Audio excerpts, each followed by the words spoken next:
Thinking in English is not easy at first. When I started learning English, I always translated words in my head. This made me slow and frustrated. I wanted to speak fluently, but my mind was stuck in my native language. One day, my teacher told me something important. She said, "Stop translating. Try to see words as images." At first, I didn't understand what she meant. How could I stop translating?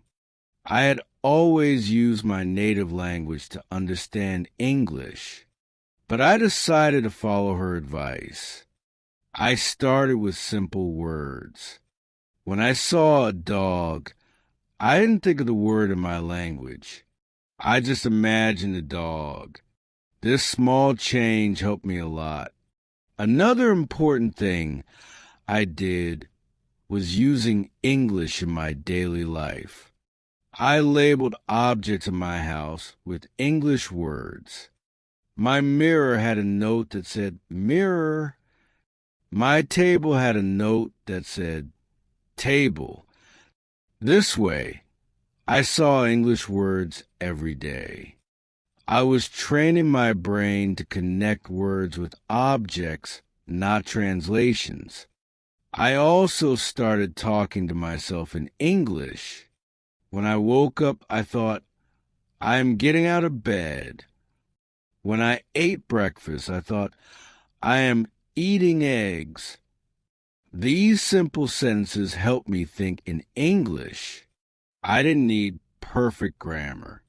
I just needed to practice. Thinking in English is like building a muscle. The more you practice, the stronger it gets.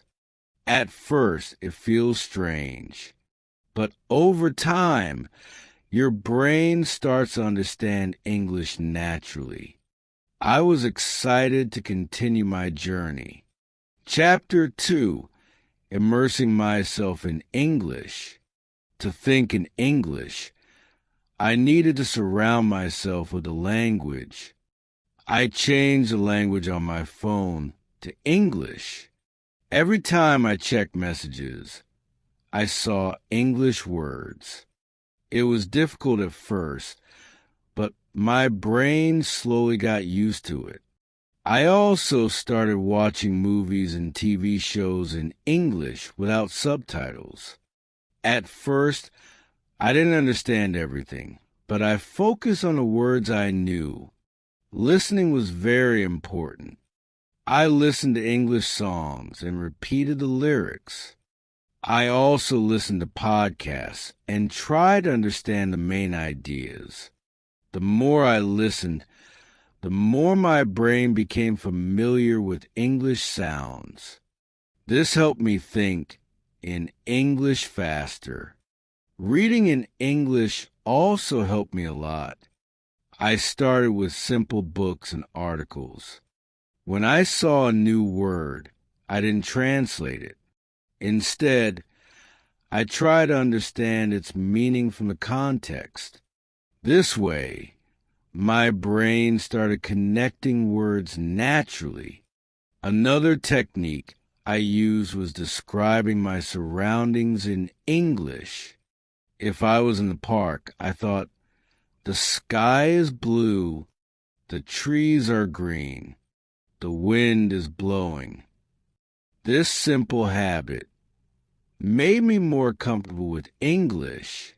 Little by little, English became part of my daily life. The more I immersed myself in it, the easier it became to think in English. I felt like my brain was adapting to the language. Chapter 3, Speaking Without Fear. One of the biggest challenges was speaking without fear. I always worried about making mistakes, but I realized that if I wanted to think in English, I needed to speak more.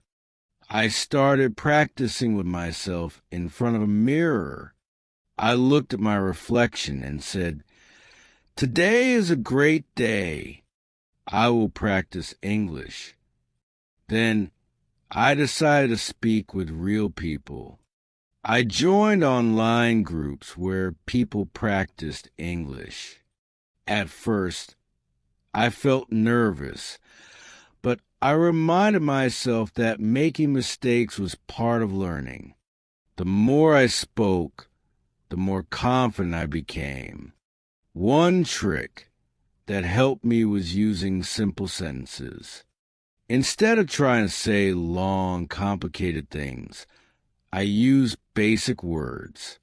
For example, instead of saying, "I had a great experience at the restaurant because the food was delicious," I said, "The food was very good. I liked it a lot." I also learned to think in phrases, not single words. Instead of thinking book and read, I thought, "I am reading a book." This helped me create sentences in my mind faster. Speaking every day made a big difference. The more I practiced, the less I needed to translate in my head. I was starting to think in English naturally. Chapter 4: Training My Brain. Thinking in English is like training a muscle. I had to be patient and practice every day. One method that helped me was writing my thoughts in English. Every night, I wrote about my day in a notebook.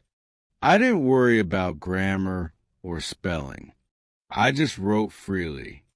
I also practiced visualization. I imagined conversations in English before they happened. If I was going to the store, I thought, "What will I say to the cashier?" I planned my words in English before speaking. This made real conversations easier. Another helpful trick was using English for problem solving. If I had a question, I searched for the answer in English. For example, if I wanted to know how to cook pasta, I watched a video in English instead of my native language. I also used thinking aloud exercises. When I was alone, I spoke my thoughts in English. For example, if I was cooking, I said, "Now I am cutting the vegetables. I need to add salt." This helped my brain get used to forming sentences. Training my brain took time, but I started seeing results.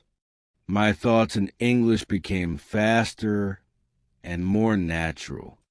I was thinking in English without even realizing it.